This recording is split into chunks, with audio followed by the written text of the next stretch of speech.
welcome to Battleground Ukraine with me, Saul, David, and Julius Strauss. Well, we're on the night train from Kyiv to Lviv, Julius. At the end of a week-long trip, it's been pretty eventful, hasn't it? We started in Chisinau in Moldova, then we went by bus to Odesa, spent a couple of days there, then moved on by train to Kharkiv, and then finally another train to Kyiv itself. What have been the highlights for you so far? Gosh, it's been a really busy week. Yeah, it seems like a much longer ago that we were in Chisinau. I think Odesa was really interesting this time. It had changed somewhat. It's coming out of winter. In fact, the whole place is coming out of winter, which has been very nice to see because they've had such a hard winter. Odesa, we had these really great interviews, and I think we're going to be airing more of that later on.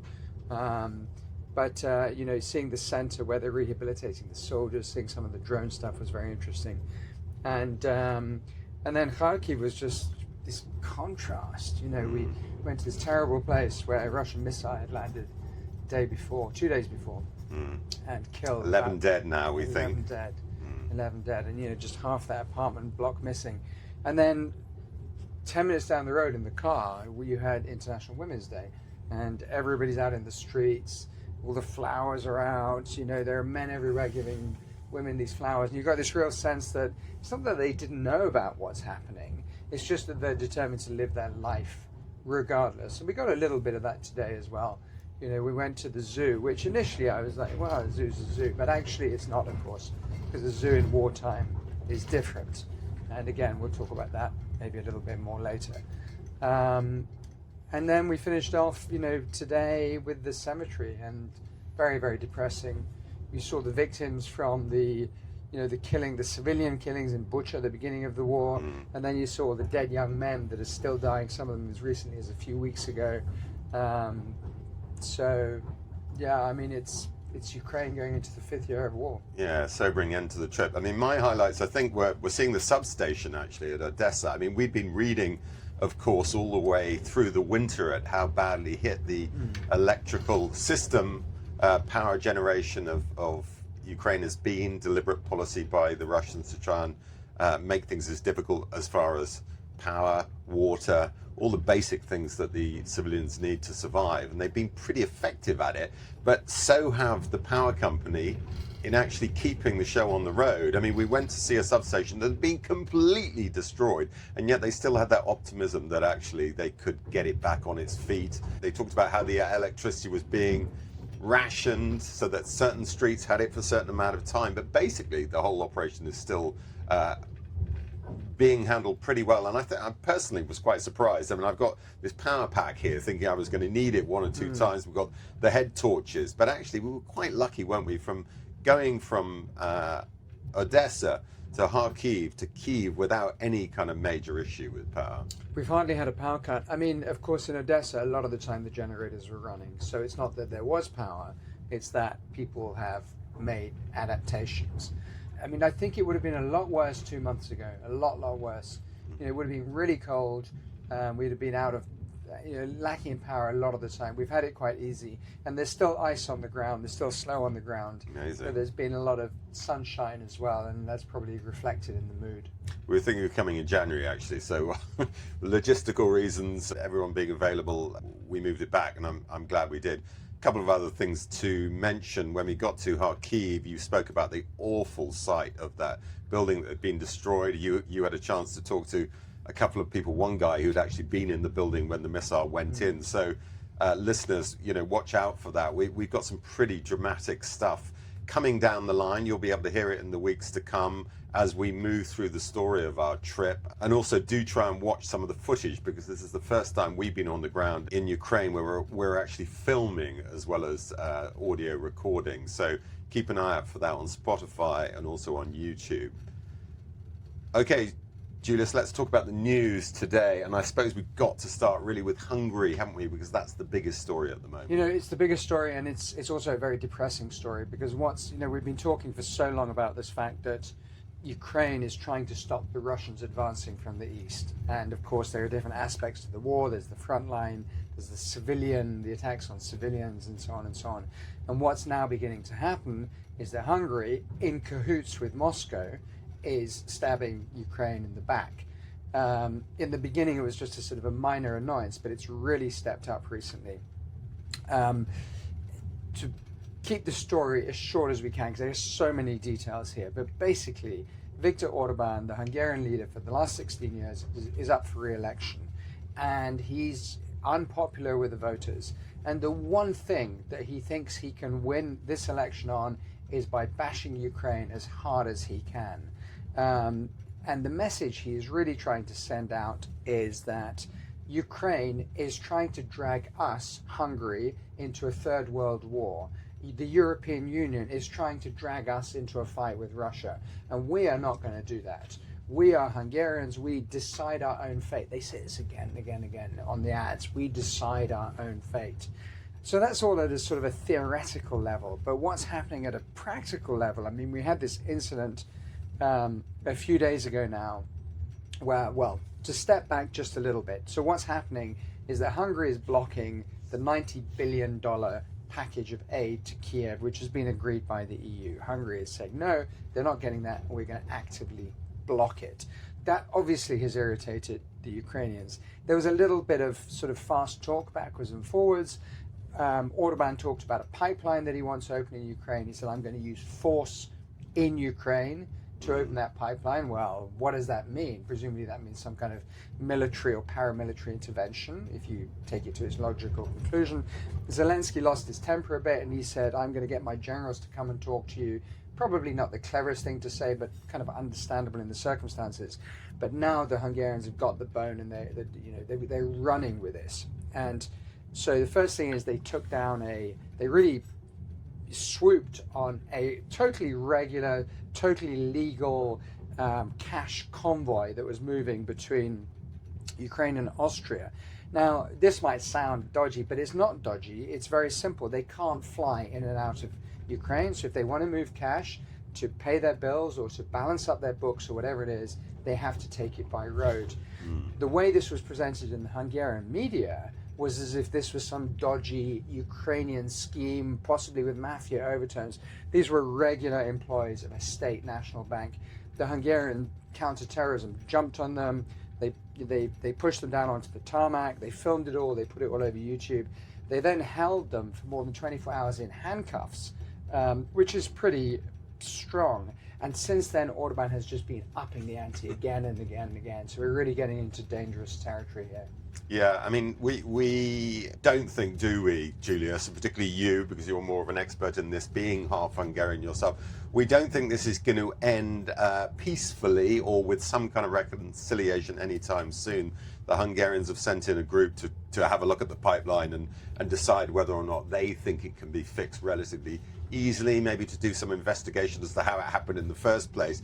But that's already encouraged the Ukrainians to kick back and say they don't really recognize this group. Yeah, I mean, just to give the listeners and the viewers, I guess, a little bit of background on this. So there's a pipeline that runs from Russia to Hungary, and it's called the Druzhba, the friendship pipeline, and it runs through Ukraine. And despite the war, this thing has been running the whole time, and Hungary gets almost all of its oil from this Russian pipeline. Now, the pipeline was damaged by a Russian attack in Western Ukraine and put out of action. The Ukrainians say, hang on a minute, we don't want to spend our precious resources fixing a pipeline that takes oil from one of our enemies to another of our enemies. Why on earth would we want to do that? The Hungarians have said, we want that oil, and if you don't fix it immediately, we're going to block all aid to you. That was just the beginning, and now things are really beginning to roll. So the Hungarians now have passed a motion in the parliament saying they will block all EU accession for Ukraine. They've passed another motion saying this $80 million odd that they took from the vehicles last week, they're confiscating the whole thing and they're not going to give it back. Now, what is the sort of way forward out of this? Well, one thing to note, and this was very well reported by the FT this morning, and the FT have pretty good sources on this kind of stuff, is that Orban has contacted an agency, and I've written the name down here because I wasn't aware of it. It's called the social design agency, and it's a Russian agency. It's a Russian bot, dirty internet manipulation agency. And he's bought a plan from these people, from the Russians effectively. It's a Russian government control thing. And he's running this as a PR campaign in his own country. They've adapted the plan to make it more Hungarian and less sort of international Russia focused. So they're absolutely working hand in glove here. Orban wins whatever happens next. And because if Zelensky reacts, Orban can say to his people, you see what a bad boy he is, you see what a bad country this is. If Zelensky doesn't react, then he looks weak, and Orban will just up the ante again and again and again. So I don't see an early resolution to this thing. Orban's main priority is to win this election, and he doesn't give a damn about the cost of that. He's in real trouble. So the election is almost a month away. There's a lot that can happen here. And let's be honest, we live in a part of the world where suddenly statements like we're going to have to strengthen the border, or we're going to have to restrict traffic, or we're going to have to do this, that, or the other are perfectly possible. And then we're not going to have a war between Hungary and Ukraine, but things could get pretty nasty pretty quickly. All this is not what Ukraine needs when it's finally beginning to stabilize the line against Russia. Yeah, which we'll come on to. Your concern, of course, is that this is going to be successful for Orban, who is trailing in the polls now, and it might actually mean he gets another term, which clearly, for the reasons we've already laid out, not least because Orban's now committed to try and blocking that EU money for Ukraine, would be bad news for Zelensky. Exactly. And, just to sort of explain this a little bit, so the Social Design Agency, the plan they've come up with, we know more or less what the plan is. It's to do this. It's to say to Hungarian voters, the world is a dangerous place right now. There's a lot going on that you don't necessarily understand, but you can see some of it. Orban is your father figure. You may or may not like him. You may or may not like a little bit of the corruption, but he is the only man who can look after you. He's friends with Trump. He's friends with Putin. He's friends with Xi. And it's true, they do all like Orban. This is the guy you've got to have in charge of your country in really perilous times. Don't worry about the details, Orban will do it. There's another thing that Orban has done in the last few days. Mostly it's been covered by the domestic news, not international news. It's not such a big thing, but it plays into this. What he's done is he's promised Hungarians a price cap on oil, so on petrol and diesel at the pumps. So as the price of oil is going through the roof around the world, and the Iranians have just said, it could, if they have it their way, it'll go up to $200 a barrel. Orban has basically said to Hungarians, guys, it's a tough world, but don't worry, I'm going to look after you. Now, is this feasible in even the medium term? No. Hungary has just about enough of an oil reserve that they can do this until the election. And then all the problems come home to roost after the election. Does Orban care what happens after the election? At the moment, he doesn't. No. Okay, well, we'll see what happens on that. Let's move on to Iran, the other big geopolitical issue that's happening at the moment that has consequences for Ukraine. We already spoke a bit about it on the podcast that went out on Sunday, but things have happened since then. We're now into day 9, I think, of the US and Israeli joint operation against Iran.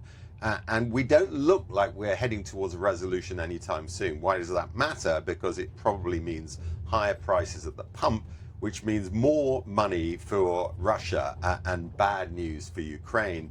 At the moment, as far as we can see, the price of oil, I think earlier today, as we're recording this, Julius, is in the late 80s. Of course, a lot of Western organizations and governments are trying to keep it there, so they're trying to flood the market with oil. But whether this is going to be enough, particularly if the war continues, is much more of a concern. I suspect the Americans thought that the Iranians would back down by now. They've had a lot of their infrastructure and their military capability taken out, but they're still firing drones on a nightly basis, particularly against the United Arab Emirates, also against Saudi Arabia and other countries. So they're still flexing their muscles or showing that they can cause trouble.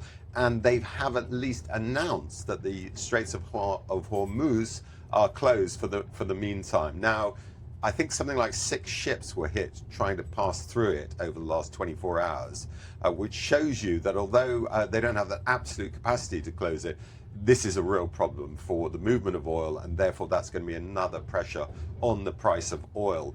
things are looking a little bit concerning for the Ukrainians from that perspective. But there's a little bit of good news, isn't there? Or at least as far as the Ukrainians' ability to leverage their military capacity. Tell us about that. There is a little bit of good news. I just want to go back to one thing that you brought up. I looked at the numbers earlier today.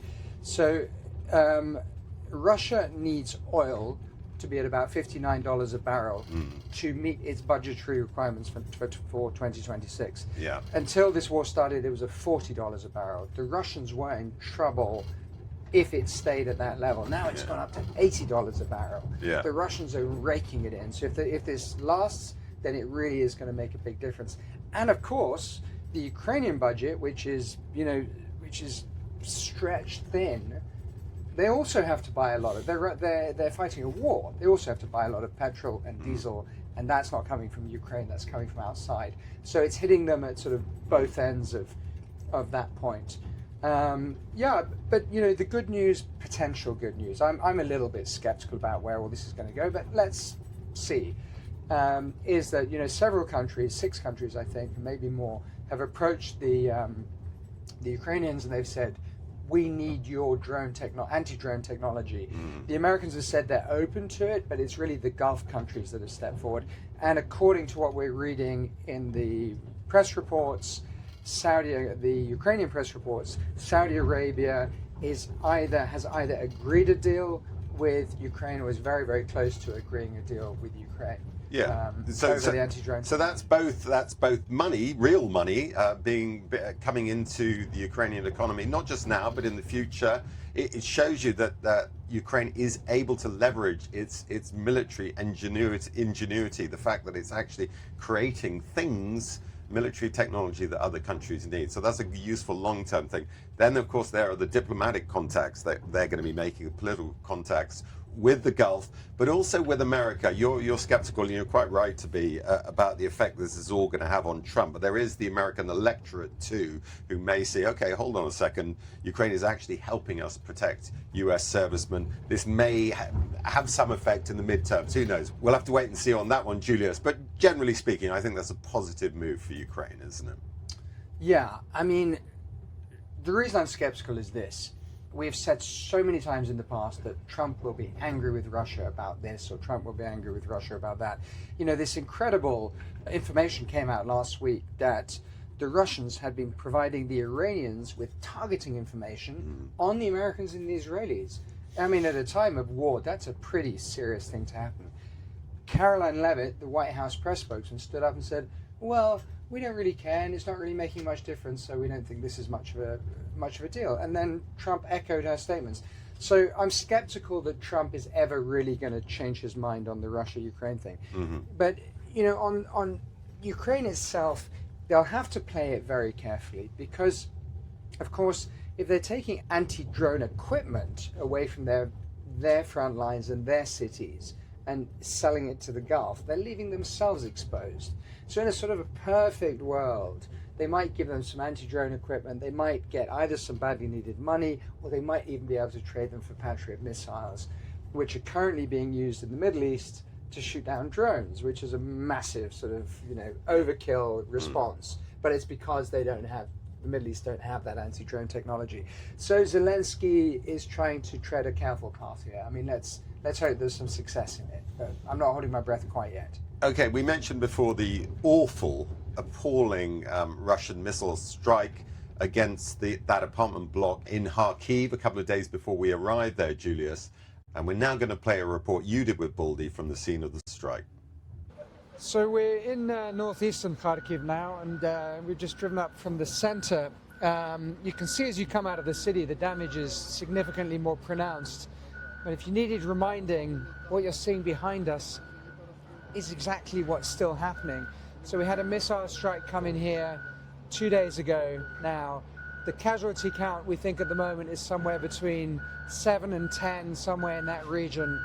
And I've been to lots of sites like this before in Ukraine, and it really brings home to you the kind of human cost of it. But before I talk about that, I just want to ask Baldy, you actually live in this area for quite a while. I mean, how do you feel coming back to your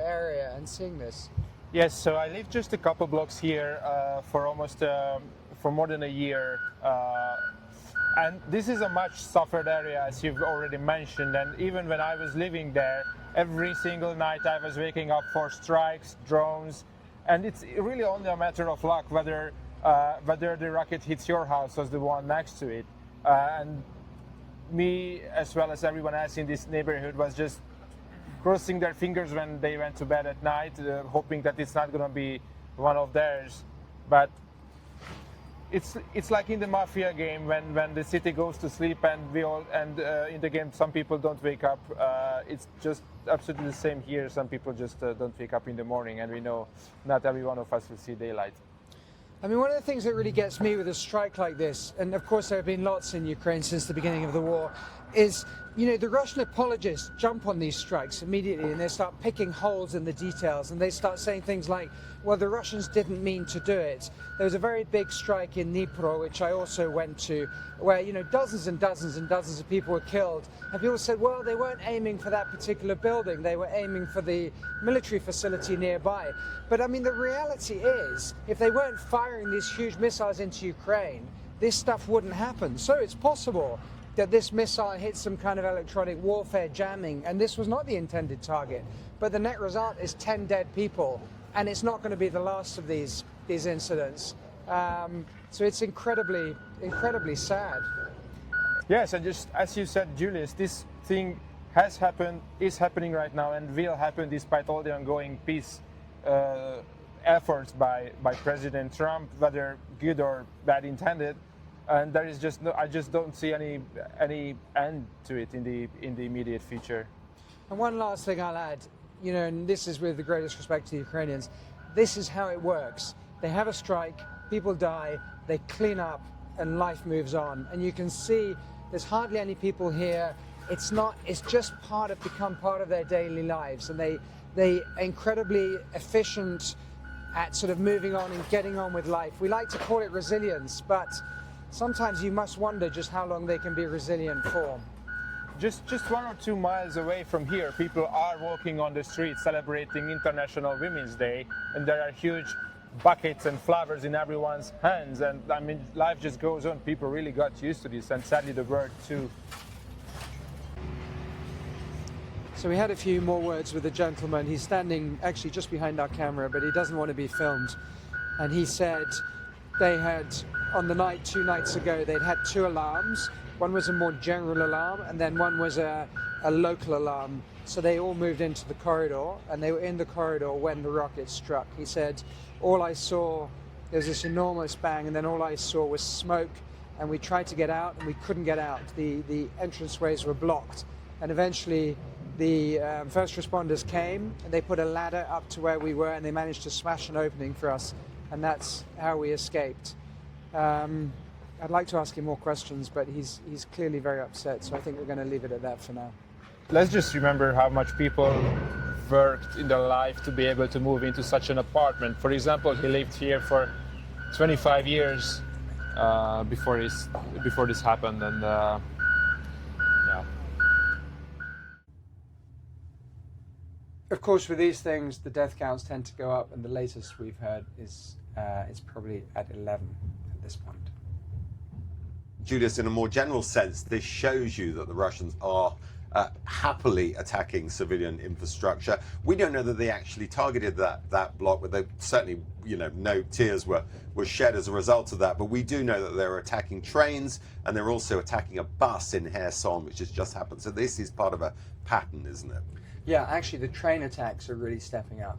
So we had a big one back in January, I think it was, that killed quite a few people, killed 5 or 6 people. More recently, we haven't had that scale of attack, but we've had a couple of really close misses, and we have had people injured.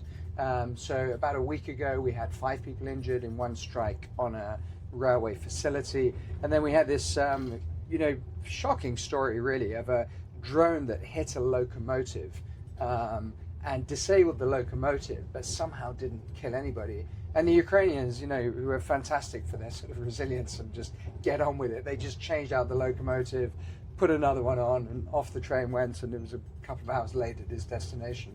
So there's that. I mean, I don't know how you feel, Saul, but one thing that I think I feel after the last week is that we haven't seen a lot of optimism from civilians that we've talked to. No. I was expecting a bit more, partly because we're coming out of winter and we're coming into spring, and things are just looking better. But partly because Ukraine does seem to be doing a little bit better on the battlefield. And I think you've been looking at some of that. Yeah, we'll come on to that. We'll come on to that in a minute. With the military, on the other hand, we're seeing it's not optimism, that's too strong a word, but maybe more confidence. A confidence that they can perhaps hold the Russians either at the line that they're at right now or something close to it, that they can stop that steady advance. There seems to be a bit more of a spring in their step. I wouldn't like to put it any more than that. But you've been looking at some of the southern battlefield. Yeah, and we should reference before we talk about some of the things, some of the advances that the Ukrainians have made, and this is on top of some of the advances we've already mentioned in the pod over the last couple of weeks, particularly in Zaporizhia. But this was in the Dnipro region, and it's pretty striking actually, Julius, because I accept that the Russians hadn't made huge gains in Dnipro. They were trying to do that over the last 6 months, and they had nibbled away at that territory. And the plan ultimately was to get to Dnipro itself, which of course is the city on the Dnipro River, and that would be a major gain for Russia, not least because it doesn't actually control any of the capital cities of those oblasts that it's trying to get its hands on, the two extra oblasts, that of course is Kherson and Zaporizhia. And what we're hearing in terms of the detail is that particularly over the last few days, the Ukrainians have made really quite striking gains. So in Dnipro itself, two axes of advance, one attack has gained over the last 24 to 48 hours 10 kilometers, and the other one 12 kilometers. The estimate is that since the end of January, they have captured more than 400 square kilometers. Now, this is nothing, of course, in the whole size of Ukraine, but it is significant. This is a significant advance for Ukraine itself in relation to Russia. And what it means is that in the last few weeks, Ukraine has been capturing more territory than Russia for the first time in almost 3 years. And that is hugely significant. I think what we've seen is a stemming of the Russian advance and a gradual nibbling away. It's no more than that, it's true. So what does this all mean in terms of statistics? Well, one of the fascinating interviews that I did this week, you weren't feeling terribly well that day, was when I and Boldy went to visit a battalion command post relatively close to Kupiansk. I mean, it was the battalion command post that was controlling the battlefield there. And we could actually see in real time on the screens in the underground command center what was going on. It was absolutely fascinating to talk to them. But they were talking about the casualties taken in that battle, and they said, we killed at least 10, or at least we killed and wounded at least 10 to every one we lost of ours. And if those sorts of casualties are accurate, it means that the Russians are losing an awful lot of people. We've spoken about this a number of times, and this week we've had more confirmation of that, and that's come from Zelensky himself, who was briefed by his new chief of military intelligence, and that used, of course, to be Budanov, who's now running his presidential office, and it's now a man whose name is relatively unfamiliar to me, a guy called Ole Ivashenko. Does the name ring any bells with you? No, it doesn't. Okay, Ivashenko claims that his very effective intelligence agency, used to be run by Budanov, as I say, has got hold of some Russian intelligence documents that claims to lay out in great detail how many people they've actually lost. And that number is 1.315, so 1,315,000 total casualties. And even more significant than the Russian confirmation of how many people they've lost is the number they've been losing recently in terms of dead and wounded. 62% killed to 38% severely wounded. Now, those figures are unheard of in any conflict in history, apart from possibly when Hannibal took on the Romans at the Battle of Cannae, when there were enormous number killed because they captured them in that classic pincer attack. But that aside, Julius, as you well know, is incredibly unusual. So this means that the Ukrainians are killing an awful lot of Russians. And that is all part of this sense, at least as far as the military are concerned, of optimism. But you're quite right to say this isn't really feeding through to the civilians. No, and let's pick this apart just a little bit, because I think there's at least two and maybe three things going on here. The first thing is that, of course, we're still in the sort of happy wake of the Starlink cutoff on the Russian side. And that's been cited as an additional factor. Yeah, on the Russian side of the line. And the Russians will come up with workarounds. I'm sure they're already coming up with workarounds.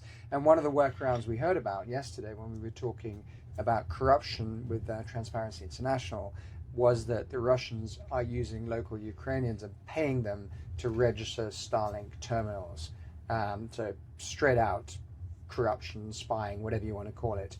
Then you've got the situation in Kupiansk. Now that largely predated the Starlink, the shutting off of Starlink for the Russians. Yeah. So that is, I think we're talking about something else there. And you went to the Kharkiv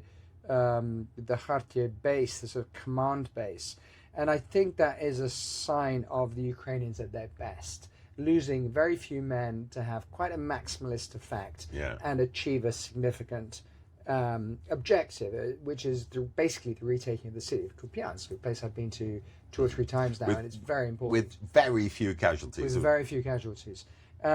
The last thing we have to be careful of, though, and this is from a Ukrainian, not from a Russian, he says, you know what, the Russian soldiers are getting worse. The Russian army is getting better. Yeah. Their lessons learned is very, very good.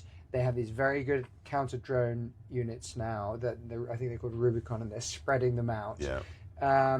So there are several different sort of, the water is moving in several different ways in different places. Right now, the collective movement is towards the Ukrainian side, but we'll have to see how those things develop. Yeah, one last thing we should mention. There was a big storm shadow strike on a components factory in Bryansk, I think it was, Bryansk Oblast, certainly in Russia proper, which provides components for a whole heap of ballistic missiles and other capability for the Russians. And the whole thing, at least it looks like on social media, and the Ukrainians are talking about this, was totally destroyed. Now, is it a coincidence that shortly after, and again, we haven't had this verified, it looks like the chief of air defense in Russia has taken a nasty accident. He's fallen out of a window, and we suspect he might have been encouraged to do that. This is an indication that Ukraine still has the capability to carry out these long-range strategic strikes.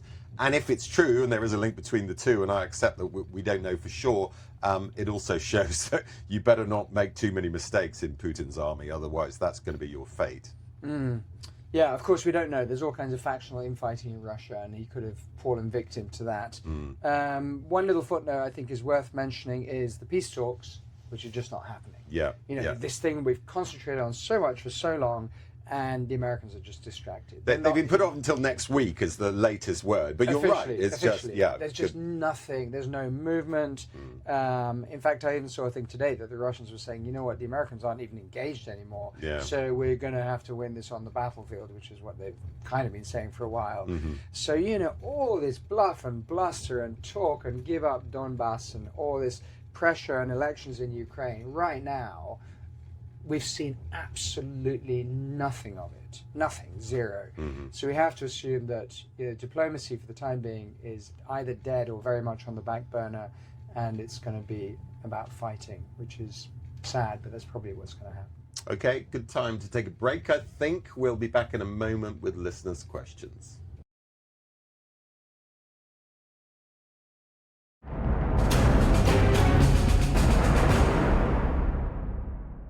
Welcome back. Well, we're now on to questions, Julius. And the first one I think is in your neck of the woods, given your connection with Chechnya when you were working as a correspondent in Moscow. It's from John in Scotland, not giving us too much information, to be truthful. But he says, I've read a lot about the wars in Chechnya. Can you provide any information on the Chechen involvement in this conflict on both sides, and answer why the insurgency in Chechnya hasn't intensified given current Russian weakness? Yeah, I mean, the Chechen story is a long one, but, just the sort of broad brushstrokes. We had the first Chechen war between 1994 and 1996. That finished with effectively a Chechen victory. Chechnya, after that, didn't do well. It didn't thrive. It all kind of began to implode upon itself for a whole bunch of complicated reasons, the jihadi influence, corruption, and so on. And then we had the second war when Putin came to power, roughly between 1999 and 2002, 2003. But what happened after that is that a man called Ahmed Kadyrov who had fought against the Russians, changed sides, went over to Putin and ruled the country. I actually interviewed him at his home. He was a very gruff, violent man. And I interviewed him at his home, and a few weeks later he was killed by a suicide bomber. And then his son, who was very young at the time, he was about 27 if I remember correctly, Ramzan Kadyrov, he took over. That's the answer to that part of the question. Yeah. Why is there not an insurgency in Chechnya?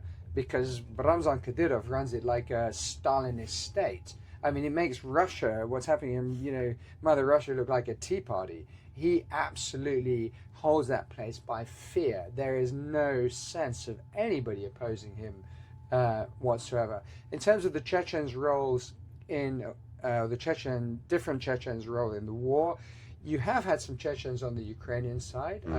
I met a Chechen woman sniper who was subsequently killed and hit by Russian operatives. And you've had some other Chechens too, but more notoriously, you've had Ramzan's kind of Foreign Legion fighters, Chechen fighters, who have come in and made a big hoo-ha about being present. They were very much, in the early days of the war, they were talking a lot about their role. It's difficult to know exactly what the truth is. Chechens are historically very good fighters. There's no question about that. But were these guys, some of the Russians mocked them. They said they're sort of Instagram Chechens there. They're just there for the selfie. Yeah, they'll fight and they'll torture prisoners and they'll do all this kind of nasty stuff, but they weren't really getting stuck in. And we haven't heard much about them in the last year or two. No. They've kind of faded from the picture. They've kept their heads down a bit, haven't they? There was some suggestion, I think, from some sources that they were involved in some of the brutality which we witnessed the aftermath of today in and around Bucha and Irpin. Have you heard anything about that? I mean, I heard the reports at the time, going back to the beginning of the war, and I heard reports the Chechens were there, and they were particularly brutal. Yeah. And I can well believe that. I mean, Ramzan Kadyrov is a very, very brutal leader, but I don't know more details on that. And they're not really game changers, are they? There aren't enough of them, and there's still this question mark as to how actually effective they are in a straight-up conventional war like this. Yeah, I mean, they were traditionally extremely brave, especially going back to the 90s. They're a mountain people. They have a long martial history. I'm sure they can be effective.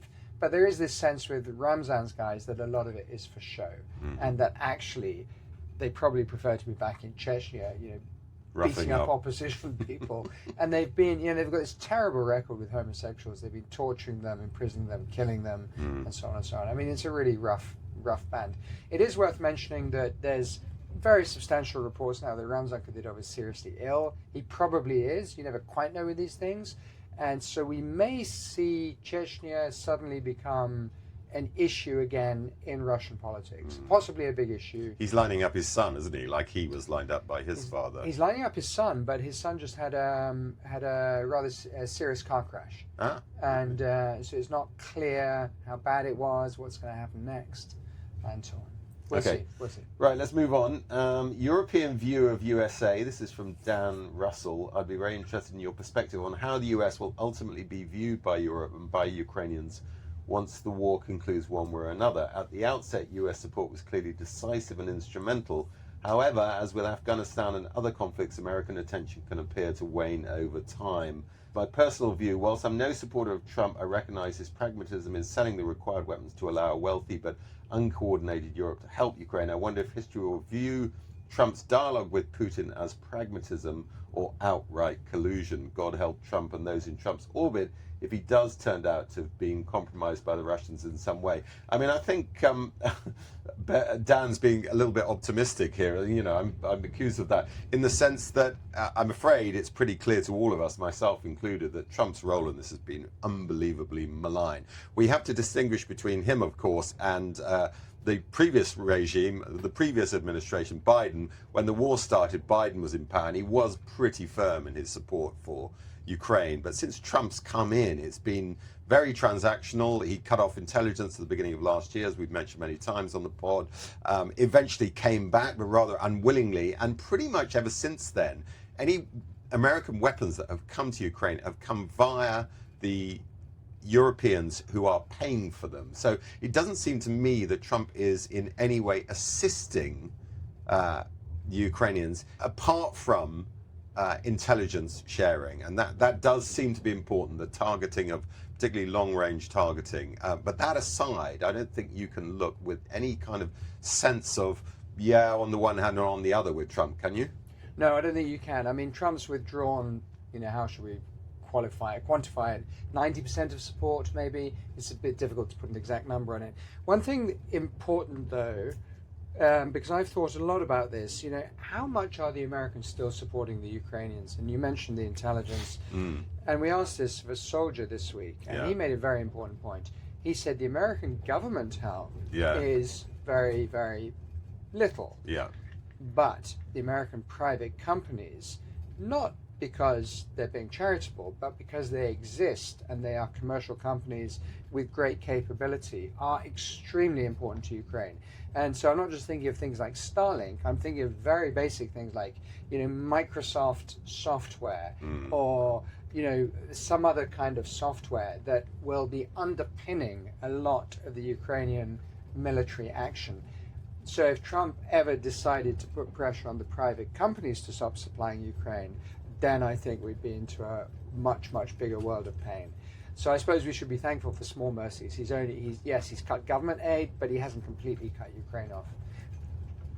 Okay, another one for you here, Julius. This is from Megan. I was about to say we don't know where she is from. We do. She's from Fargo in North Dakota in the US.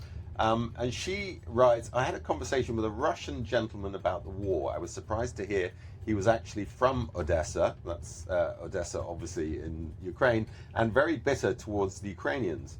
He blamed them entirely for the 2014 trades union house fire. He had relatives who died there. He listens to about 3 hours of news every day and was still, at that time, confident that the Russians would prevail in the end. Besides being dismayed that he could be pro-Russian while living in the US and studying open information for 3 hours each day, I was at a loss for how to discuss the facts of the trade unions fire. Do you have any thoughts on the subject? I do. I think, first of all, looking back over the last 10 years, if you want to prove an argument, you can probably cherry pick enough facts, especially given the way that the internet spouts all kinds of stuff these days, to support your version of events. That doesn't mean it's true, though. So the truth is about what happened in 2014 in Odesa, and it was a big deal, is that you had consistent clashes between pro-European Ukrainians, some of them quite nationalist, some of them football fans, and thuggish pro-Russian activists, some of them who almost certainly came from outside the city, and maybe a majority came from outside the city. It's a little bit difficult to know. And they went at it for several weeks. There was a little scuffle here, a little scuffle there. The police were kind of implicated on the side of the pro-Russians. There was a lot of it was unclear what was going on. And then at one point, there was this huge scrap. Rocks were thrown, Molotov cocktails were thrown, and then gunshots were fired. And initially 2 people were killed, I think, in the initial shooting, and then maybe 4 more in the subsequent shooting, something like that. Roughly 6 people were killed in the initial incident. And then what happened is that the pro-European Ukrainians began to overrun the Russians, the pro-Russian thugs. They barricaded them, they had a camp. The Ukrainians were clearing out the camp. They barricaded themselves into a trades union building. They were attacking the Ukrainians trying to come in.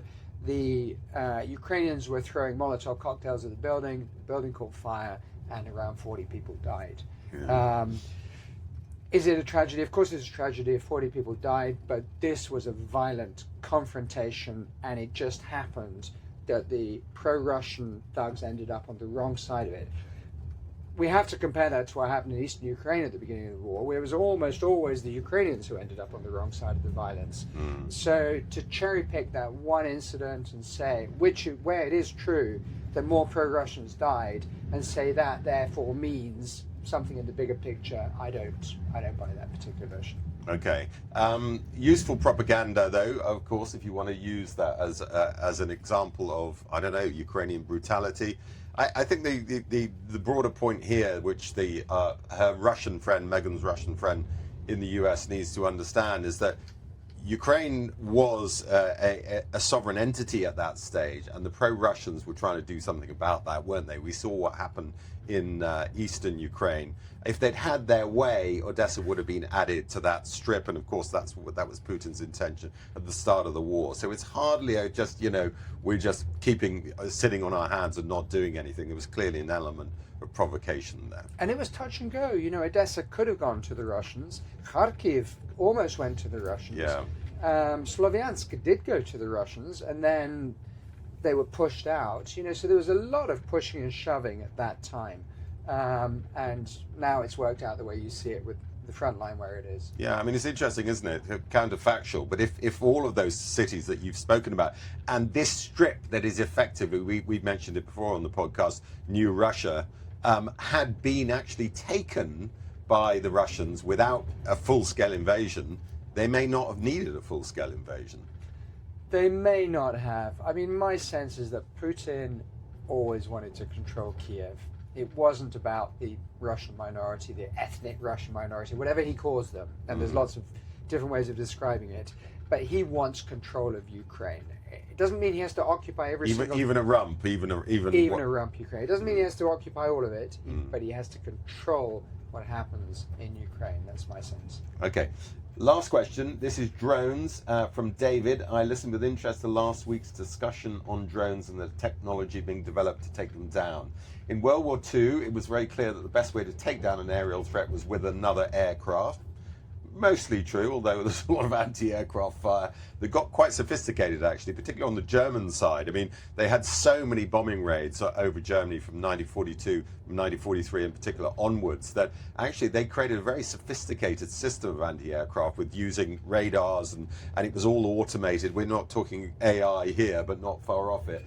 But the question from David is, whilst AI for autonomous drones to act in an air defense capability is not yet there, how close are we to seeing armed piloted drones shooting down attacking drones like the Shaheeds being used to attack Ukraine and targets in the Middle East? Well, just to distinguish here, armed piloted drones is a contradiction in terms, it sounds to me. I'm not entirely sure what David's asking, but we do know that there are two ways to take down drones relatively cheaply. One is the anti-drone drone, which Ukraine's developed. We've already mentioned on the podcast. They're trying to sell now to the Middle East, relatively cheap as $750, maybe up to $2,000 if they're slightly more sophisticated. But the other way to take them down is to actually use planes and to use air-to drone missiles to take them down. And you can use, and they don't have to be, Patriots. They're not £1 million a shot. Any other obvious technology that comes to mind from you, Julius, that you can take down drones with? We did. We talked this week a little bit to the Kharkiv spokesman about this, and a couple of things came up. The first thing was he did say that they're developing systems with audio sensors that could have an automated response from anti-drone technology. We also talked a little bit about ground drones, which effectively is a sort of a remote-controlled gun or whatever it happens to be that moves along the ground. It does a certain job. We asked about AI. He said with the ground drones, he said no AI, not yet. We've got to keep this in human hands. We cannot have software making decisions about whether to kill somebody or not. It's not morally acceptable. Interesting to know how much AI is being used in the Middle East at the moment for targeting, which we understand is quite a lot. Yeah, by the Americans and the Israelis. Americans and the Israelis. Yeah. Well, I know what I read. They've been using a lot of AI, but what exactly it does and whether there's a human who okays it or not, that I don't really know. On the automated sort of response to drones, I think we're probably pretty close. That's the impression I get as a non-expert in the technology of that field.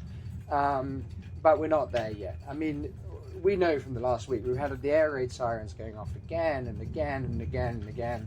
And on several nights we've heard the explosions of drones coming in. Actually, the morning that we left Kharkiv, the night before we had an impact. Not close, but not so loud, far. Wasn't it? Yeah, not not to so wake far. me up. Exactly. From the hotel, and we found out in the morning that 4 people had been injured. So, the Ukrainians still have a way to go, but they're moving quickly.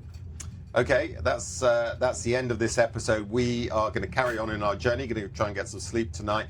We've got Lviv tomorrow, a few more interviews there. That's our last day in Ukraine. Overall, good trip, bad trip, indifferent trip? No, I think it's been a fantastic trip. Fascinating, learned a lot of new stuff, and also a very, very cautious note of optimism.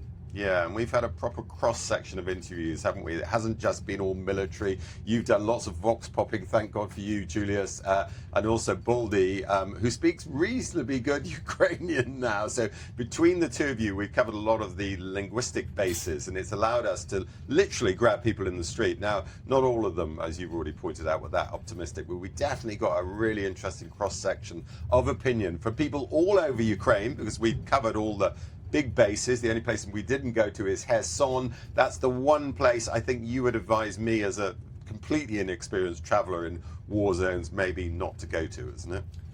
But I feel your confidence slowly growing, Saul, and one of these days you might just make it down that road. I'm going to go to Kherson when the war's over. Okay, that's all we have time for. Do join us on Wednesday for another episode of Battleground Special Forces, and also on Friday when we'll be giving you another update from our trip to Ukraine. Goodbye.